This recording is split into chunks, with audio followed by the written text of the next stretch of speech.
Jeste li se ikada zapitali što se dogodi kada jedan čovjek dobije apsolutnu moć nad životima drugih?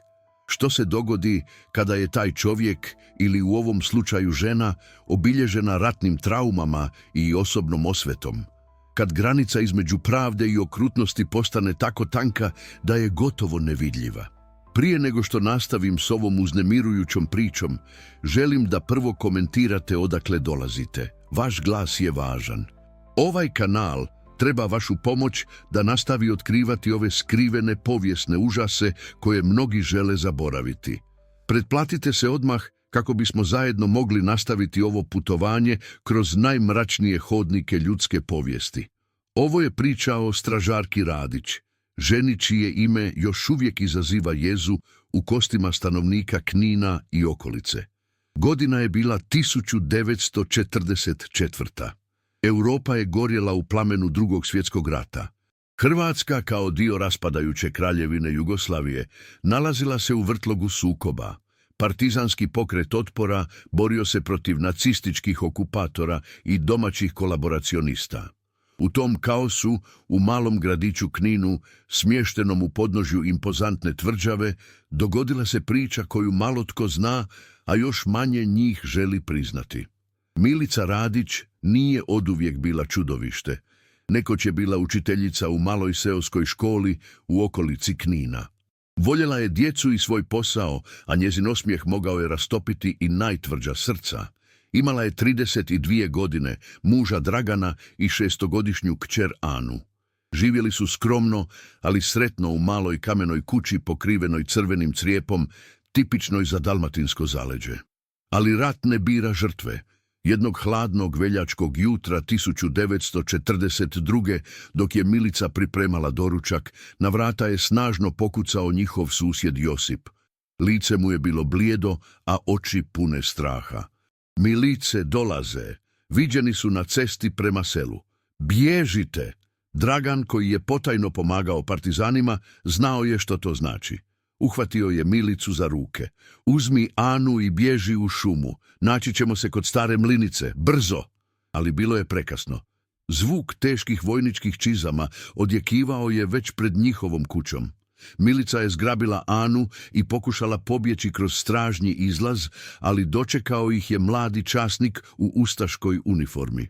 Poručnik Kovač, kako se kasnije saznalo, naredio je svojim ljudima da uhvate Dragana, a Milicu i Anu zadrže u kući. Znamo da pomaže partizanima, rekao je poručnik hladnim glasom, paleći cigaretu dok je Dragan klečao na podu s rukama vezanim na leđima. Pitanje je samo koliko je dugo to radio i tko mu je još pomagao. Ono što se dogodilo sljedećeg sata, Milica nikada nije mogla izbrisati iz svog sjećanja. Poručnik je ispitivao Dragana, udarajući ga kundakom puške svaki put kada odgovor nije bio zadovoljavajući. Ana je plakala, skrivajući lice u majčinom krilu. A onda, kao da mu je dosadilo, poručnik je izvukao pištolj. Posljednja šansa, imena. Dragan je pogledao u Milicu, oči su mu bile pune ljubavi i žaljenja.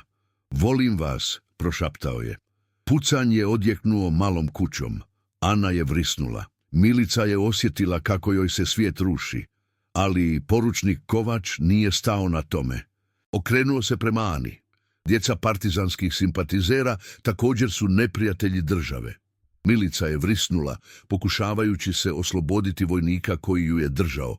Ne, molim vas, ona je samo dijete, baš kao i djeca koju su vaši partizani ubili, odgovorio je poručnik prije nego što je dao znak svojim vojnicima.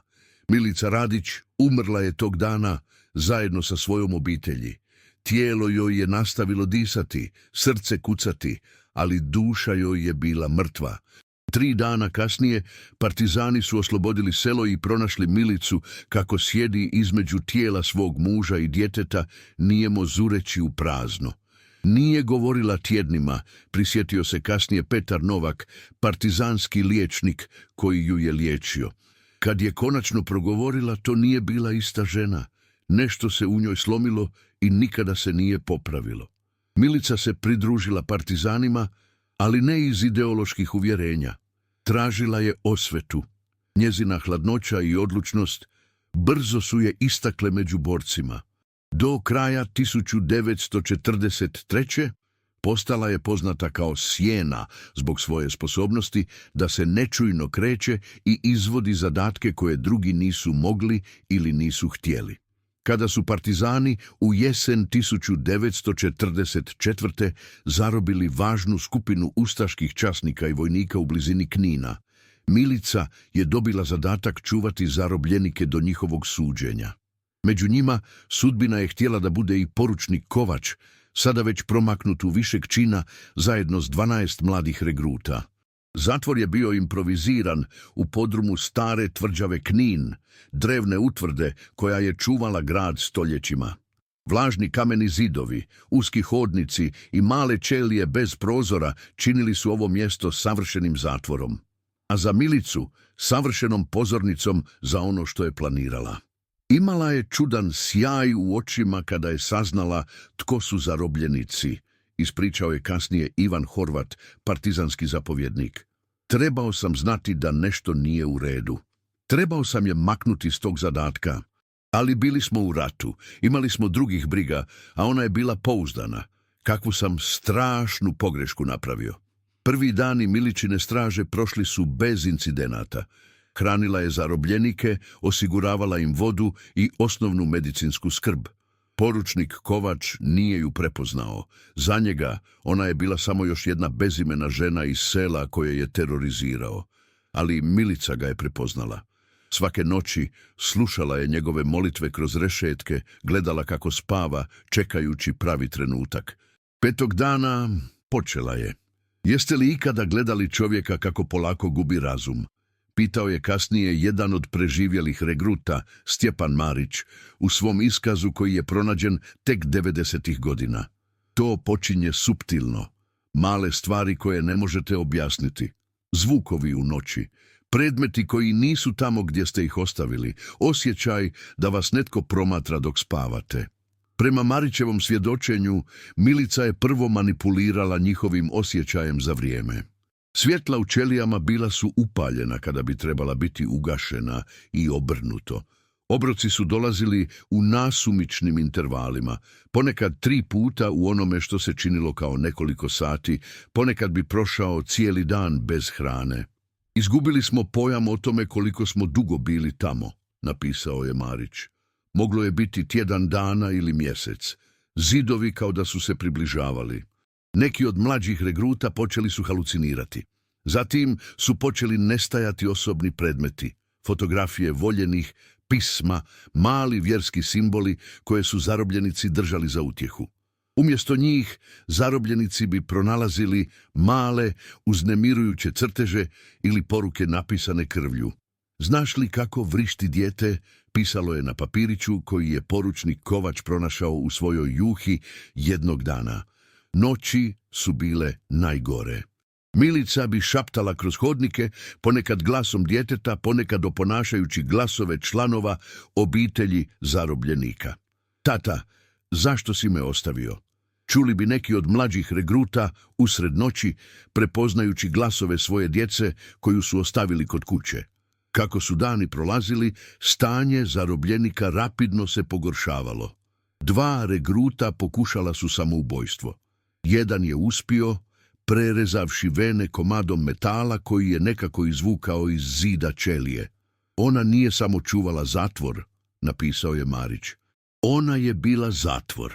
Bila je u zraku koji smo udisali, u vodi koju smo pili, u snovima koje smo sanjali. Uvukla nam se pod kožu. 10. noći Milica je ušla u ćeliju poručnika Kovača. Nitko ne zna što mu je rekla ili učinila te noći. Sljedećeg jutra, prema Marićevom svjedočenju, poručnik se počeo ponašati čudno. Oči su mu bile širom otvorene, ali kao da ništa nije vidio, napisao je Marić. Neprestano je ponavljao, ona je mrtva, znam da je mrtva. Vidio sam je kako umire. Te noći poručnik je počeo vrištati. Vrištao je satima, nazivajući imena ljudi koje nitko od drugih zarobljenika nije poznavao. A onda je iznenada prestao. Ujutro Milica je ušla u ćeliju i objavila da će poručnik biti prebačen na drugo mjesto radi posebnog ispitivanja. Odvela ga je, a on ju je slijedio poput poslušnog djeteta praznog pogleda. Vratio se 3 dana kasnije, napisao je Marić. Ali to nije bio isti čovjek. Sjedio je u kutu ćelije, zureći u zid. Mumljao je nešto o djevojčici koja pleše u plamenu i ženi koja se smije dok gori. Nekad bi satima udarao glavom o zid, tako snažno da mu je krv tekla niz lice. Nitko ga nije mogao smiriti. Milica je tada počela odvoditi regrute, jednog po jednog. Svaki bi se vratio promijenjen, slomljen, neki su se vratili s čudnim ožiljcima ili opekotinama, drugi su se vratili slijepi ili gluhi, a neki se nikada nisu vratili. Nikada nam nije rekla što radi s njima, napisao je Marić, ali mogli smo čuti njihove krikove kroz debele kamene zidove tvrđave. Zvukovi koje su proizvodili, to nisu bili ljudski zvukovi. 2 tjedna nakon početka Miličine straže, partizanski zapovjednici poslali su izaslanika da provjeri stanje zarobljenika i odredi datum njihovog službenog suđenja. Izaslanik, mladi partizan po imenu Vuk Jurić, nikada nije podnio službeni izvještaj o onome što je zatekao. Ali njegov osobni dnevnik, pronađen desetljećima kasnije u arhivu u Beogradu, otkriva užas koji ga je dočekao. Bog mi pomogao, nikada neću moći izbrisati iz sjećanja ono što sam vidio danas, napisao je Jurić dana 17. listopada 1944. Spustio sam se u podrum tvrđave i odmah osjetio čudan miris, nešto između truleži i tamjana. Milica Radić dočekala me je na ulazu, savršeno smirena, čak nasmijana. Stigli ste taman na vrijeme za suđenje, rekla mi je. Podrumske prostorije bile su preuređene, zidovi prekriveni čudnim simbolima i crtežima. U središtu najveće prostorije poručnik Kovač bio je vezan za improviziranu drvenu konstrukciju nalik na križ. Bio je gol, tijelo prekriveno nečim što je izgledalo kao ritualni rezovi i opekotine, ali bio je živ i pri svijesti. Oko njega, u krugu, sjedili su regruti, također goli, mumljajući neku molitvu ili mantru koju nisam prepoznao. Što je ovo, pitao sam. Gdje su ostali zarobljenici? Ovi su svi koji su ostali, odgovorila je Milica. Ostali su pušteni. Znao sam da laže. Vidio sam prazne poglede regruta, način na koji su se njihova tijela nekontrolirano tresla, pjenu na ustima nekih od njih. Ovo nisu bili ljudi, već ljuske ljudi. Suđenje je gotovo, rekla je Milica, prilzeći poručniku. Presuda je donesena. Poručnik me je pogledao i na trenutak. Vidio sam jasnoću u njegovim očima, molbu za pomoć, za smrt. Molim te, prošaptao je. Izvukao sam pištolj, ali Milica je bila brža. Nećeš mu dati taj dar, rekla je, stavljajući ruku na moju. On još nije platio puni dug. Pobjegao sam. Bog mi oprosti, ali pobjegao sam. Trčao sam uz stepenice, van iz tvrđave, ne osvrćući se. Kada sam stigao do zapovjedništva i ispričao što sam vidio, nitko mi nije vjerovao. Poslali su odred da istraži. Ali kada su stigli do tvrđave sljedećeg jutra, našli su je praznu. Ni traga Milici, poručniku ili regrutima. Samo prazne ćelije, vlažni zidovi i čudan simbol urezan u središnji kameni stup, krčig s 3 zatvorene figure unutra. Ovdje službeni zapisi završavaju. Nitko nikada nije pronašao Milicu Radić, poručnika Kovača ili 12 regruta, barem ne službeno. Ali priče su se širile. Seljaci iz okolice Knina govorili su o čudnoj ženi koja živi sama u kolibi duboko u šumi.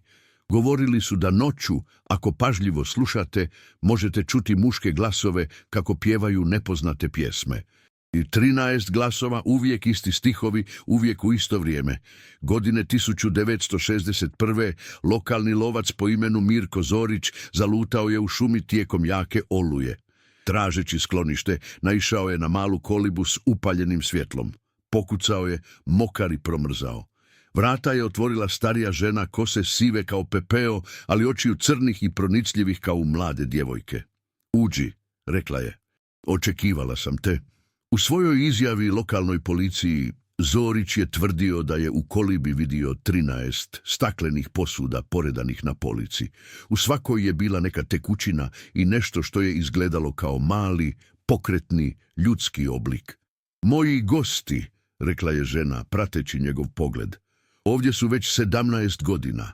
Neki bi rekli da su platili svoju kaznu, ali ja znam da neke dugove nije moguće otplatiti. Zorić je proveo noć u kolibi, paraliziran strahom. Žena mu je dala topao obrok i krevet, ponašajući se kao savršena domaćica. Ali cijelu noć čuo je šaputanje iz staklenih posuda i vidio kako se male figure unutra miču, kao da pokušavaju pobjeći. Ujutro žena ga je ispratila do ruba šume. Znaš put kući, rekla je, i zapamti, pravda je poput vatre, ponekad spali i one koji je dijele. Kada se Zorić vratio s policijom nekoliko dana kasnije, kolibe nije bilo. Samo čistina u šumi i 13 malih humaka zemlje, poredanih u savršenom krugu. Policija je odbacila njegov izvještaj kao halucinacije izazvane hipotermijom i strahom. Ali Zorić je do svoje smrti 1979. tvrdio da je ono što je vidio bilo stvarno. Ona ih nikada nije pustila da umru, rekao je svećeniku na svojoj samrtnoj postelji. Drži ih na granici između života i smrti, svjesne svega, ali nesposobne djelovati. To je pakao koji je stvorila za njih. A najgore od svega, mislim da ih još uvijek drži tamo, negdje. Priča o stražarki Radić mogla bi ostati samo to. Priča, legenda, upozorenje o opasnostima osvete i mračnim kutcima ljudske duše. Ali godine 200.000. tijekom obnove kninskog podzemlja radnici su otkrili zapečaćenu prostoriju duboko ispod tvrđave. Unutra su našli dnevnik pažljivo umotan u voštano platno. Na prvoj stranici pisalo je: ovo je svjedočanstvo Milice Radić, učiteljice, majke, čuvarice. Ovo je priča o pravdi. Dnevnik je brzo zaplijenjen od strane vlasti i navodno uništen zbog uznemirujućeg sadržaja. Ali prije uništenja navodno ga je pročitao jedan mladi policajac koji je kasnije napustio službu i postao redovnik u udaljenom manastiru. Prema rijetkim intervjuima koje je dao, dnevnik je sadržavao detaljne opise onoga što je Milica učinila poručniku i regrutima. Ne fizičkih mučenja, već nečega mnogo goreg, psihološkog rastakanja njihovih osobnosti, identiteta i duša. Nije ih željela ubiti, rekao je bivši policajac. Htjela je da žive zauvijek, zarobljeni u vlastitim najgorim sjećanjima i strahovima. I našla je način da to učini. Dnevnik je navodno sadržavao upute za drevni slavenski ritual koji je omogućavao zatvaranje duše u fizički predmet.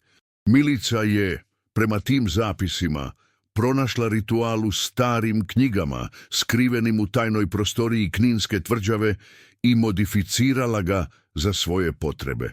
Duša ne može umrijeti, napisala je Milica u dnevniku prema riječima policajca.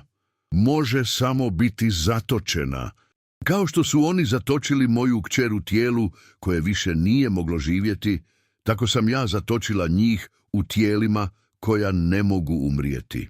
Prema posljednjim stranicama dnevnika, Milica je zapečatila poručnika i 12 regruta u 13 posebnih posuda koje je sama izradila. Posude je zatim zakopala na 13 različitih lokacija širom Hrvatske, Bosne i Srbije, da njihove duše nikada ne nađu mir ili jedne druge. Dokle god jedna posuda ostane netaknuta, svi će ostati zatočeni, napisala je. A ja sam jedina koja zna gdje su sve. Do danas, prema lokalnim legendama, samo 5 posuda je pronađeno i uništeno. 3 tijekom iskopavanja za nove ceste u 70-ima, 1 tijekom rata 90-ih i 1 slučajno, kada je poplava otkrila metalnu kutiju zakopanu pored rijeke Krke 2008. Svaka posuda navodno je sadržavala mali stakleni spremnik ispunjen nekom tekućinom i malim pokretnim objektom koji je podsjećao na ljudsku figuru.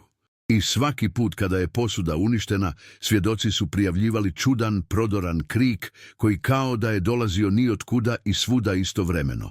8 posuda, ako vjerujemo legendi, još uvijek čeka zakopano na tajnim lokacijama. A s njima 8 duša, zarobljenih između svjetova već više od 70 godina. Neki kažu da je i sama Milica Radić još uvijek živa, da se kreće među nama, promijenjena izgledom, ali ne i svrhom. Da još uvijek čuva svoje zarobljenike, osiguravajući da njihova kazna nikada ne završi. A možda najstrašnija misao od svih, što ako je Milica Radić zaista pronašla način da produži svoj život, da ostane čuvarica zauvijek? Što ako i danas hoda ulicama Knina ili nekog drugog grada, tražeći nove prijestupnike, nove duše za svoju kolekciju?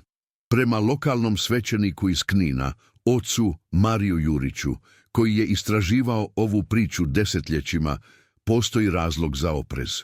U posljednjih 10 godina, rekao je otac Jurić u intervjuu 2019.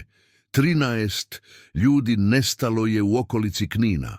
13 ljudi koji su imali jednu zajedničku karakteristiku. Svi su bili optuženi za nasilje nad ženama ili djecom, ali nikada osuđeni zbog nedostatka dokaza. Policija naravno odbacuje bilo kakvu vezu s legendom o stražarki Radić, ali mještani znaju bolje. Kada padne mrak, zaključavaju vrata i prozore. I nikada ne idu sami u šumu. Ako ste učinili nešto loše, rekao je jedan stari mještanin koji je želio ostati anoniman, posebno djeci, ona će vas naći. Možda ne odmah, možda ne sutra, ali jednog dana, kada to najmanje očekujete, začut ćete kucanje na vratima. I ona će stajati tamo, s onim svojim mirnim osmijehom. A tada će već biti prekasno. Prema nekim izvorima, posljednji nestanak dogodio se prije samo 3 mjeseca. Mladi muškarac, optužen za zlostavljanje svoje supruge i djece, nestao je iz svog stana usred noći. Susjedi su izjavili da su čuli kucanje na vratima oko ponoći i ženski glas koji je rekao: "Došla sam po ono što mi duguješ." Sutradan stan je bio prazan. Na stolu je pronađena samo mala staklena bočica i poruka napisana izblijedjelom tintom: "Pravda je konačno stigla." Istražitelji su later ustanovili da je tinta bila stara najmanje 70 godina. Je li stražarka Radić stvarna osoba ili samo legenda stvorena iz ratnih trauma i kolektivnog sjećanja naroda koji je previše puta vidio kako pravda izmiče? Je li moguće da jedna žena, slomljena gubitkom, može pronaći način da preživi desetljeća, vođena samo željom za osvetom? I najvažnije pitanje, ako je priča istinita, gdje su preostale posude? I što će se dogoditi kada posljednja bude pronađena i uništena? Dok ne saznamo odgovore, možda je najbolje slijediti savjet starih Kninjana: živite pravedno, posebno prema najranjivijima. Jer ako legenda govori istinu, stražarka Radić još uvijek čuva, još uvijek promatra i njena pravda ne poznaje zastaru. Kako je rekao otac Jurić na kraju našeg intervjua, zlo uvijek nađe svoj put natrag k onima koji ga čine. Ponekad kroz ruke zakona, ponekad kroz ruke drugih ljudi, a ponekad kroz ruke onih koji su već odavno trebali biti mrtvi. Za kraj molim vas da uvijek slijedite Božji put i učenja Isusa Krista, jer samo u njima možemo naći pravu zaštitu od mračnih sila ovoga svijeta, bile one stvarne ili samo plod naših najdubljih strahova. Sljedeći put kada čujete kucanje na vratima usred noći, zapitajte se: jeste li spremni suočiti se s onim što vas čeka s druge strane? Jeste li spremni za pravdu stražarke Radić? Neki kažu da je strah nešto što nas oblikuje od najranije dobi, da naši najdublji strahovi otkrivaju istine o nama koje čak ni sami ne želimo priznati. Ali što ako vam kažem da postoji strah koji nadilazi sve druge, strah od beskonačnosti, od beskonačne patnje, beskonačnog kajanja, beskonačne svijesti zarobljene u tijelu koje ne može pobjeći. Nastavljamo našu priču o stražarki Radić, ženi koja je pronašla način da osvetu učini vječnom. Ali prije nego što krenemo dalje, želim da komentirate odakle dolazite. Vaša podrška je ključna za nastavak ovih istraživanja mračnih kutaka naše povijesti. Pretplatite se odmah kako bismo zajedno mogli nastaviti otkrivati istine koje mnogi žele sakriti. Godina je 2021. Proljetno jutro u Kninu. Rosa se još uvijek sjaji na travi, dok arheolog Marko Petrović pažljivo čisti zemlju s malog metalnog predmeta pronađenog tijekom iskopavanja ispod stare gradske knjižnice. Mislio sam da je to samo stari vojni medaljon, rekao je kasnije u svom iskazu policiji. Ali kada sam ga očistio, vidio sam da je to neka vrsta minijaturne metalne posude, savršeno zapečaćene, s čudnim simbolima urezanima sa svih strana. Petrović, 42-godišnji docent arheologije na sveučilištu u Splitu, vodio je malu ekipu koja je istraživala temelje stare knjižnice prije planirane rekonstrukcije. Nije očekivao ništa značajno, možda pokoji stari novčić ili ostatke keramike iz 19. stoljeća. Umjesto toga pronašao je 6. posudu stražarke Radić. Nisam znao što je to u tom trenutku, objasnio je, ali osjećao sam nelagodu dok sam držao tu stvar, kao da nešto unutra pulisra, i čuo sam, ne znam kako drugačije opisati, kao da čujem šaputanje. Petrović je odnio posudu u svoj privremeni ured u Gradskom muzeju. Planirao je istražiti je sljedećeg dana nakon što završi s dnevnim iskopavanjima. Zaključao ju je u malu metalnu kutiju koju je držao u svom uredu. Te noći čistačica muzeja, 60-godišnja Vera Matić, čula je čudne zvukove kako dolaze iz Petrovićevog ureda dok je čistila hodnike. Zvučalo je kao da netko plače, rekla je kasnije policiji, ali ne kao odrasla osoba, više kao dijete. I bilo je još nešto, zvučalo je kao da netko govori ili moli na nekom stranom jeziku. Gospođa Matić, praznovjerna poput mnogih starijih stanovnika Knina, nije željela istražiti. Samo je brzo završila čišćenje i otišla, prekrstivši se nekoliko puta. Sljedećeg jutra Petrović je stigao u svoj ured i odmah primijetio da nešto nije u redu. Metalna kutija bila je još uvijek zaključana, ali kada ju je otvorio, posuda je bila drugačija. Kunem se da je izgledala veća nego prethodnog dana, rekao je, i simboli su se promijenili, ili su se možda samo pomakli. Nisam mogao objasniti, ali znao sam da nešto nije u redu. Umjesto da odmah obavijesti svoje kolege, Petrović je odlučio sam istražiti posudu. Ta odluka će ga koštati života. Koristeći poseban alat, uspio je otvoriti vanjski metalni dio posude. Unutra je pronašao malu staklenu bočicu ispunjenu gustom, tamnom tekućinom. U tekućini je nešto plutalo, rekao je u svom posljednjem razgovoru prije nestanka. Nešto što je izgledalo kao minijaturna ljudska figura. I kunem se da se pomicala, ne samo s tekućinom, već kao da je plivala, kao da me gledala. Petrović je fotografirao posudu i poslao slike svom kolegi, profesoru Ivanu Kovačeviću, stručnjaku za srednjovjekovne slavenske rituale sa sveučilišta u Zagrebu, zajedno s kratkim opisom simbola. Kovačević je odmah prepoznao o čemu se radi. Odmah sam ga nazvao, rekao je profesor Kovačević policijskim istražiteljima. Rekao sam mu da ne dira tu stvar, da je zapečati i da me čeka. Bio sam već na putu za Knin, ali bilo je prekasno. Kada je Kovačević stigao u Knin sljedeći dan, Petrović je već nestao. Njegov ured bio je u savršenom redu, ali na stolu je bila samo otvorena posuda, prazna, bez staklene bočice i njenog tajanstvenog sadržaja. I poruka napisana rukopisom koji definitivno nije bio Petrovićev: pravda je oslobođena, jedan je slobodan, 7 još čeka. Policijska istraga nije dovela nikamo. Petrović je jednostavno nestao, bez traga nasilja, bez svjedoka, bez ikakvih dokaza, osim prazne posude i čudne poruke. Ali profesor Kovačević je znao. Znao je što je njegov kolega pronašao. To je bila jedna od posuda stražarke Radić, objasnio je u svom predavanju na zatvorenom simpoziju o okultnoj povijesti Balkana nekoliko mjeseci kasnije. Jedna od 13 posuda u kojima je zatočila duše poručnika Kovača i njegovih 12 regruta. Prema Kovačevićevim istraživanjima, legenda o stražarki Radić nije bila samo legenda. Bila je to istinita priča, iskrivljena vremenom i prepričavanjem, ali u srži stvarna.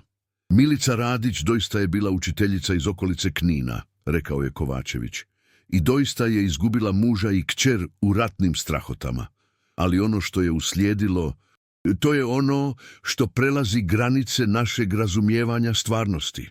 Kovačević je godinama proučavao drevne slavenske rituale i vjerovanja.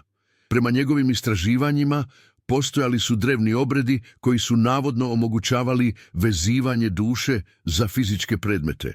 U predkršćanskim vjerovanjima južnih Slavena duša nije bila nedjeljiva, objasnio je. Mogla se fragmentirati, dijeliti, pa čak i zarobiti. Posebno obučeni šamani, koje su zvali vezači duša, mogli su kroz posebne rituale zarobiti dio nečije duše u posebno pripremljene posude. Ali ono što je Milica Radić učinila prema Kovačeviću nadilazilo je drevne rituale. Ona je nekako uspjela zarobiti ne samo dijelove duše, već cijelu svijest svojih žrtava. I učinila je to na način da one ne mogu umrijeti, ali ne mogu ni živjeti. Ostaju svjesne, zarobljene u minijaturnim tijelima, unutar posuda, osuđene proživljavati svoje najgore strahove i sjećanja zauvijek. Legenda kaže da je Milica rasporedila 13 posuda na 13 različitih lokacija diljem bivše Jugoslavije. Neke u gradovima, neke u zabačenim selima, neke duboko u šumama ili planinama. Svaka posuda sadrži jednog zarobljenika, rekao je Kovačević. Ali povezane su na način koji ne razumijemo u potpunosti. Kada se jedna posuda uništi i duša oslobodi, ostale postaju nemirnije. Zatočene duše osjećaju da postoji izlaz, da postoji nada, i to ih čini očajnima. Nakon Petrovićevog nestanka i otkrića 6. posude, policija je konačno počela shvaćati da bi legenda mogla biti više od priče za plašenje djece. Oformljen je poseban tim za istraživanje pod vodstvom inspektora Ante Novaka, 52-godišnjeg veterana s odjelom za nerazjašnjene slučajeve. Nisam vjerovao u te gluposti, rekao je Novak u intervjuu za lokalne novine godinu dana kasnije. Mislio sam da je to samo još jedna seoska priča koju su izmislile babe uz ognjište.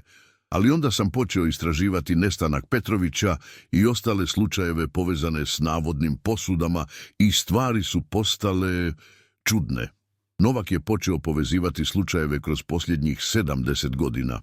Nestale osobe, neobjašnjive smrti, čudni izvještaji o glasovima koji dolaze ni otkuda i figurama koje plešu u bočicama. Pronašao sam izvještaje o 5 posuda koje su navodno uništene prije Petrovićevog slučaja, rekao je. Svaki put scenarij je bio sličan. Netko bi pronašao malu metalnu posudu. Ubrzo nakon toga počeli bi se žaliti na čudne zvukove, noćne more, halucinacije. A onda bi posuda bila otvorena ili uništena i nedugo zatim osoba koja ju je pronašla bi nestala. No ono što je najviše uznemirilo inspektora Novaka bile su okolnosti pod kojima su posude pronađene. Svaka je bila zakopana ili sakrivena na mjestu koje je imalo neku poveznicu s ratnim zločinima ili nasiljem nad ženama i djecom, objasnio je. Kao da je Milica Radić birala mjesta koja odjekuju s njenim gubitkom i boli. Prva posuda, prema policijskim arhivima, pronađena je 1972. godine tijekom iskopavanja za novi vodovod u malom selu blizu Zadra. Selu u kojem je tijekom Drugog svjetskog rata lokalna milicija pogubila 5 žena optuženih za pomaganje partizanima. Druga je pronađena 1981. tijekom renoviranja stare škole u Kninu, iste škole u kojoj je Milica Radić nekada podučavala. Treća je otkrivena 1994. tijekom rata, kada je granata pogodila mali napušteni bunker u planinama blizu granice s Bosnom. Četvrta je pronađena 2008. kada je poplava otkrila metalnu kutiju zakopanu pored rijeke Krke. Rijeke u kojoj su, prema lokalnim pričama, ustaše utopile desetke žena i djece iz okolnih sela. Peta je otkrivena 2014. tijekom arheoloških iskopavanja rimskih ruševina blizu Splita, na mjestu gdje su tijekom talijanske okupacije streljani taoci iz lokalnog stanovništva. A sada šesta, pronađena ispod stare knjižnice u Kninu, zgrade koja je tijekom rata služila kao improvizirana bolnica, a zatim i kao zatvor. Počeo sam vjerovati da postoji obrazac, rekao je Novak. Da posude nisu nasumično raspoređene, da postoji logika, plan. Inspiriran ovim saznanjem, Novak je sastavio mapu svih lokacija gdje su posude pronađene i počeo tražiti moguća mjesta gdje bi ostale mogle biti skrivene. Ako pretpostavimo da je Milica slijedila neki uzorak povezan s ratnim zločinima i nasiljem nad ženama i djecom, onda postoji ograničen broj lokacija koje bi dolazile u obzir, objasnio je. Sa svojim timom počeo je istraživati arhive ratnih zločina, tražeći mjesta koja odgovaraju uzorku i koja još nisu istražena. Njegov rad doveo ga je do malog sela Bikovići, 30 km sjeverno od Knina. Prema arhivima, u tom selu je 1942. ustaška jedinica spalila nekoliko kuća i ubila desetak civila, uključujući nekoliko žena i djece, rekao je. Mjesto nikada nije označeno niti istraženo. Činilo se kao savršena lokacija za još jednu posudu. U jesen 2021. Novakov tim počeo je istraživati područje oko napuštenog sela. Koristili su georadare i druge moderne tehnologije da istraže tlo bez potrebe za opsežnim iskopavanjem. I pronašli su nešto. Bio je to mali metalni objekt, zakopan oko metar duboko ispod ruševina stare seoske crkve, rekao je Novak. Georadar ga je jasno pokazao, ali bio sam oprezan. Nisam želio ponoviti Petrovićevu pogrešku. Umjesto da sami iskopaju objekt, Novak je pozvao specijalni tim iz Zagreba, stručnjake za rukovanje potencijalno opasnim povijesnim artefaktima. Tim je stigao s posebnom opremom i protokolima. Tretirali smo to kao da je radioaktivno, rekao je voditelj tima, doktor Stipe Horvat. Nitko nije smio direktno dodirnuti objekt. Koristili smo zaštitnu opremu i posebne kontejnere. Kada su konačno izvukli objekt iz zemlje, njihove sumnje su potvrđene. Bila je to još jedna metalna posuda, identična onoj koju je Petrović pronašao, s istim čudnim simbolima urezanima u metal. Ali ova je bila aktivnija, rekao je doktor Horvat. Mogao sam osjetiti vibracije kroz zaštitne rukavice. I svi smo čuli zvukove, nešto između plača i šaputanja, kao da dolazi iz velike daljine. Posuda je zapečaćena u poseban kontejner i prevezena u sigurni objekt u Zagrebu, gdje su znanstvenici planirali proučavati je bez otvaranja. Ali te noći dogodilo se nešto neočekivano. Dobili smo alarm oko 3 ujutro, rekao je doktor Horvat. Sigurnosne kamere u laboratoriju zabilježile su, nećete mi vjerovati, ali zabilježile su ženu kako ulazi u prostoriju s kontejnerom. Ženu koju nitko od čuvara nije vidio, koja se nije pojavila ni na jednoj drugoj kameri u zgradi. Na snimkama, koje su kasnije procurile na internet unatoč naporima vlasti da ih zadrže tajnima, vidi se starija žena s dugom sjedom kosom kako ulazi u laboratoriji. Kreće se polako, ali odlučno. Prilazi kontejneru, otvara ga bez napora i vadi metalnu posudu. Zatim gleda direktno u kameru. Njezino lice je naborano, ali oči su nevjerojatno mlade i intenzivne. Nasmiješi se i kaže nešto što nema zvuka, ali stručnjaci za čitanje susana kasnije su identificirali kao još nije vrijeme. 7 još mora čekati. Zatim žena nestaje. Ne izlazi iz prostorije, doslovno nestaje poput dima koji se rasplinuo u zraku, a s njom nestaje i posuda. Kada su sigurnosni timovi stigli u laboratorij nekoliko minuta kasnije, prostorija je bila prazna i netaknuta. Nije bilo znakova provale, nije bilo otisaka prstiju, ničega. Samo prazan kontejner. Ne mogu objasniti što se dogodilo, rekao je doktor Horvat. Naši sigurnosni sustavi su među najboljima u zemlji. Nema načina da netko uđe i izađe bez da bude zabilježen na više kamera, bez da prođe kroz nekoliko sigurnosnih vrata s biometrijskom zaštitom. A ipak, ovo se dogodilo. Incident je potresao znanstvenu zajednicu i policijske istražitelje. Ako je žena na snimci doista bila Milica Radić, kako je preživjela više od 70 godina? I kako je uspjela ući u najsigurniji laboratorij u zemlji kao da prolazi kroz običan zrak? Neki su tvrdili da je snimka lažirana. Drugi su predlagali da je riječ o sofisticiranoj hakerskoj operaciji koja je manipulirala sigurnosnim sustavima. Ali oni koji su bili u laboratoriju te noći znali su istinu. Osjetio sam je, rekao je noćni čuvar Ivan Mandić, koji je bio najbliži laboratoriju u trenutku incidenta. Nisam je vidio, ali osjetio sam prisutnost. Hladnoću koja prolazi kroz kosti.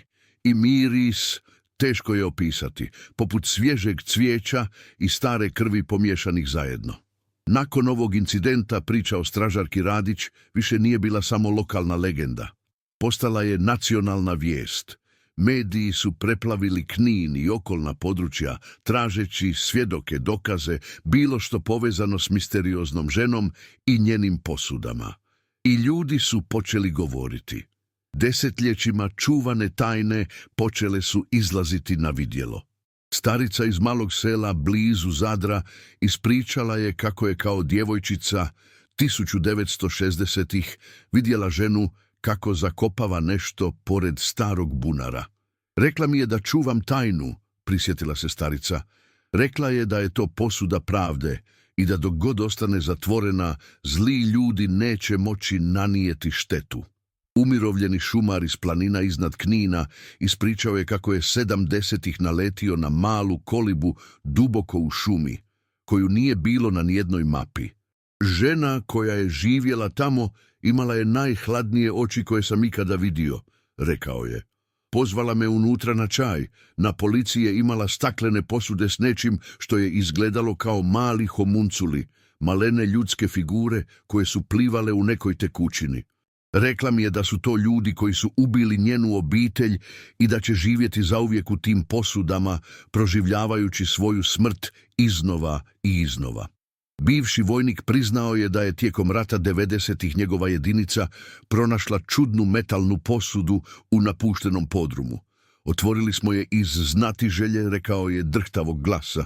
Unutra je bila staklena bočica s nečim živim. Jedan od mojih suboraca razbio ju je, misleći da je unutra možda nešto vrijedno. Te noći svi smo imali iste noćne more.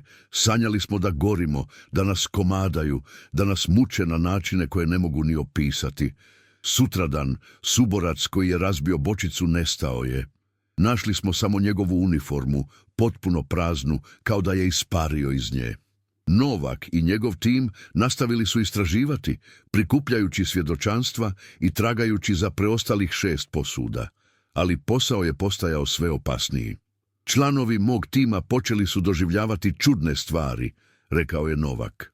Noćne more, halucinacije, neobjašnjive ozljede koje bi se pojavile tijekom noći.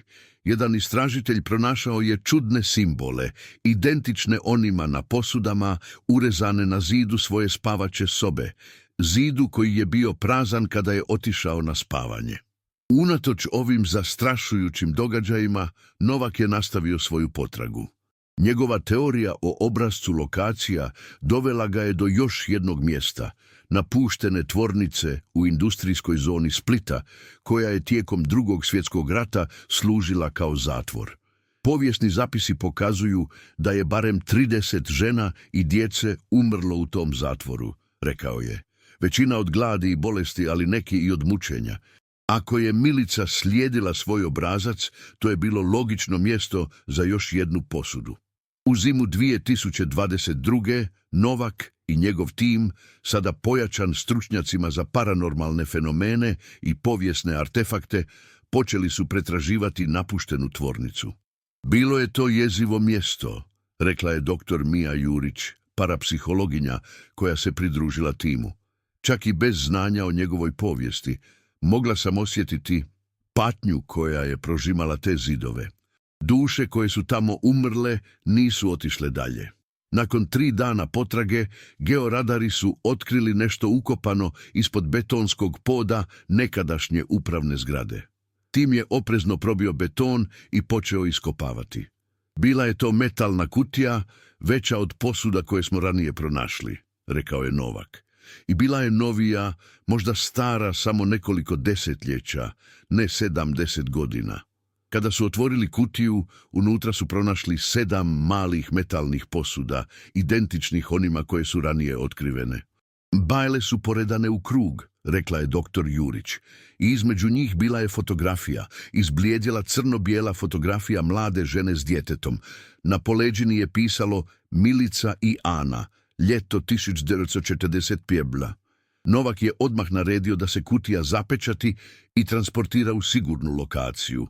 Ovaj put, vojnu bazu s najvišim stupnjem sigurnosti. Ali nije bio optimističan. Ako je ona doista još uvijek živa, ako doista ima moći koje nadilaze naše razumijevanje, rekao je, onda nema mjesta gdje možemo sakriti te posude od nje. Bio je u pravu. Te noći, unatoč prisutnosti naoružanih čuvara i najsofisticiranijim sigurnosnim sustavima, kutija je nestala iz strogo čuvanog sefa u vojnoj bazi. Sigurnosne kamere zabilježile su samo trenutak statike, a zatim prazan sef. Nije bilo drugih tragova. Nakon ovog incidenta, vlasti su službeno zatvorile slučaj, nazivajući ga neriješenim zbog nedostatka dokaza. Novak je umirovljen, a njegovi suradnici raspoređeni na druge zadatke, ali priča nije završila. 9 mjeseci kasnije, časopis za paranormalne fenomene objavio je intervju s anonimnim izvorom koji je tvrdio da je bivši član Novakovog tima. Izvor je tvrdio da je vlada zatušila pravu prirodu slučaja nakon što je postalo jasno da nadilazi konvencionalno razumijevanje stvarnosti. Pronašli smo dokaze da je Milica Radić doista postojala i da je doista stvorila 13 posuda u kojima je zatočila duše ljudi odgovornih za smrt njezine obitelji, rekao je izvor.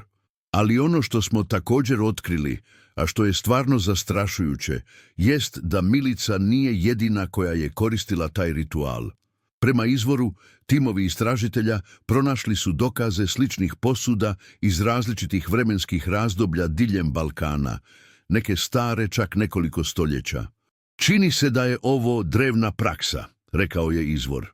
Ritual koji se prenosio s koljena na koljeno, uglavnom među ženama koje su pretrpjele strašne gubitke i tražile osvetu koju konvencionalna pravda nije mogla pružiti. Izvor je tvrdio da su povijesni zapisi puni referenci na vještice koje zarobljavaju duše ili žene koje zatvaraju zle ljude u boce, priče koje su odbacivane kao praznovjerne, ali koje bi mogle imati stvarnu osnovu. Milica Radić možda nije bila prva koja je koristila ovaj ritual, rekao je izvor, ali čini se da je bila najuspješnija i jedina koja je nekako uspjela produžiti svoj život daleko izvan normalnih granica. Članak je izazvao buru reakcija, od skeptičnog odbacivanja do zabrinute fascinacije. Ali za stanovnike Knina i okolnih područja to je bila samo potvrda onoga što su generacijama znali. Starica iz Bikovića, koja je prethodno šutjela o svojim iskustvima, konačno je ispričala svoju priču lokalnim novinama. Viđala sam je godinama, rekla je. Prvi put kao dijete 60-ih, zatim ponovno 80-ih, kada sam radila kao medicinska sestra u Kninskoj bolnici. Izgledala je starije, ali oči su bile iste, crne, duboke, kao da gledaš u bezdan. Došla je posjetiti pacijenta, starog čovjeka koji je umirao od raka. Kasnije sam saznala da je taj čovjek bio ustaški vojnik tijekom rata. Prema starici, Milica je sjedila pored kreveta umirućeg čovjeka cijelu noć. Osoblje bolnice mislilo je da je rođakinja. Ali ujutro starac je bio mrtav s izrazom čistog užasa na licu. A ona je nestala, ostavljajući samo malu staklenu bočicu na njegovom noćnom ormariću. U bočici je bila tamna tekućina i nešto što se micalo unutra. Razbila sam je iz straha i kunem se, čula sam vrisak koji nije dolazio ni od kuda i svuda istovremeno. Priča se nastavila širiti. Ljudi su počeli prijavljivati viđenja starije žene sa sjedom kosom i prodornim crnim očima u različitim dijelovima Hrvatske, Bosne i Srbije. Pojavljuje se na mjestima gdje su počinjeni zločini protiv žena i djece, objasnio je folklorist Božidar Marjanović, koji je prikupljao ova svjedočanstva. Ratni zločini, obiteljsko nasilje, zlostavljanje djece, ako je pravda zakazala, ako su počinitelji izbjegli kaznu, kažu da ona dolazi po njih. Prema Marjanoviću, moderna verzija legende kaže da stražarka Radić i dalje traži duše za svoje posude. Da više nije ograničena samo na osvetu za svoju obitelj, već da je postala neka vrsta mračnog anđela osvete, kažnjavajući one koje sustav nije uspio kazniti. U selima oko Knina ljudi vjeruju da ako žena ili dijete pretrpi nasilje, a počinitelj izbjegne kaznu, mogu prizvati stražarku Radić ostavljajući mali dar, obično cvijeće i dječju igračku, na raskrižju tijekom punog mjeseca uz molitvu za pravdu, rekao je Marjanović. Kažu da ona uvijek dođe, prije ili kasnije, i da njezina pravda nikada ne promašuje. Zastrašujuće je, kaže Marjanović, što toliko ljudi vjeruje da su vidjeli rezultate njezinog djelovanja. Imam dokumente o najmanje 30 slučajeva u posljednjih 20 godina gdje su muškarci optuženi za nasilje nad ženama ili djecom misteriozno nestali nakon što su oslobođeni na sudu ili dobili blage kazne, rekao je. I u svakom slučaju svjedoci tvrde da su vidjeli stariju ženu kako razgovara s nestalim muškarcem neposredno prije nestanka. U jednom posebno uznemirujućem slučaju iz 2019. muškarac optužen za ubojstvo svoje supruge oslobođen je zbog nedostatka dokaza. 3 dana kasnije njegovi susjedi su čuli vriskove iz njegovog stana. Kada je policija provalila unutra, stan je bio prazan. Na stolu je bila mala staklena bočica ispunjena tamnom tekućinom s nečim što je izgledalo kao minijaturna ljudska figura koja pliva unutra. Uz bočicu bila je poruka: pravda dolazi u mnogim oblicima. Policijska istraga nije dovela nikamo. Muškarac je jednostavno nestao, pridruživši se dugom nizu neobjašnjivih nestanaka povezanih s legendom o stražarki Radić. Ali najstrašniji aspekt ove priče nije u nestancima ili misterioznim posudama. Najstrašnije je pitanje: što ako je to stvarno? Što ako doista postoji način da se ljudska duša zarobi u vječnom stanju svijesti, bez mogućnosti bijega ili smrti? Dr. Marko Lončar, neuropsihijatar koji se specijalizirao za proučavanje svijesti i bliska iskustva smrti, kaže da ova ideja izaziva fundamentalan strah u ljudima. Mnoge religije i filozofske tradicije govore o besmrtnoj duši, objasnio je.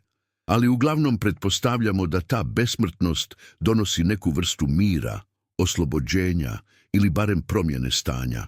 Ideja da bi netko mogao biti zarobljen u stanju vječne svijesti, proživljavajući iste traume iznova i iznova, bez nade za oslobođenjem, to je možda najstrašnija ideja koju ljudski može zamisliti. Prema dr. Lončaru, strah od vječne patnje duboko je ukorijenjen u ljudskoj psihi. To je više od straha od smrti, rekao je. To je strah od nečega goreg od smrti, od vječnog, svjesnog postojanja bez nade za promjenom ili oslobođenjem. To je srž mnogih religijskih koncepata pakla. Jesu li posude stražarke Radić stvarne ili samo urbana legenda nastala iz kolektivnih trauma naroda koji je prečesto svjedočio nekažnjenom nasilju? Jesu li priče o vječno zarobljenim dušama samo metafora za način na koji krivnja i trauma mogu zarobiti počinitelje i žrtve u ciklusima koji se ponavljaju kroz generacije? Možda nikada nećemo znati sa sigurnošću, ali u selima oko Knina ljudi još uvijek paze na znakove njezine prisutnosti. Još uvijek se križaju kada čuju kucanje na vratima usred noći. I još uvijek, kada se dogodi neobjašnjiv nestanak nasilnika ili zlostavljača, šapuću jedno drugome: stražarka Radić ga je našla. A na zidovima stare kninske tvrđave, ako dovoljno pažljivo gledate, možda ćete primijetiti čudne simbole urezane u kamenje. Simbole koji prema lokalnim pričama štite duše nevinih i upozoravaju krive da pravda u jednom ili drugom obliku uvijek stigne. U međuvremenu legenda kaže da negdje u sjeni starica sa sjedom kosom i očima crnim poput bezdana još uvijek čuva svoje posude, čekajući trenutak kada će posljednja biti otvorena i posljednja duša oslobođena. Ili možda, kako neki vjeruju, čeka nove duše koje će zamijeniti one koje su pobjegle.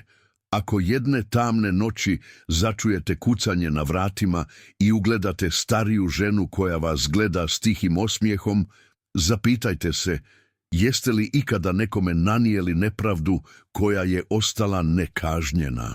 Jeste li ikada povrijedili nevino biće i izbjegli posljedice? Ako jeste, možda je stražarka Radić došla po vas i možda ćete, ako dovoljno pažljivo slušate, čuti tiho zveckanje stakla u njezinim džepovima, zvuk praznih posuda koje čekaju nove stanovnike. Za kraj, dragi gledatelji, uvijek slijedite put Božji i učenja Isusa Krista, jer samo u njima možemo naći istinski mir i zaštitu od mračnih sila koje vrebaju u sjeni naših grijeha. Samo prava vjera može osigurati da naše duše, kada dođe vrijeme, nađu put do svjetlosti, umjesto da zauvijek lutaju u tami, zarobljene u posudama osvete koje je stvorila žena koju je svijet izdao. Laku noć i neka vam snovi budu mirni. A ako čujete kucanje na vratima, možda je bolje da ne otvarate.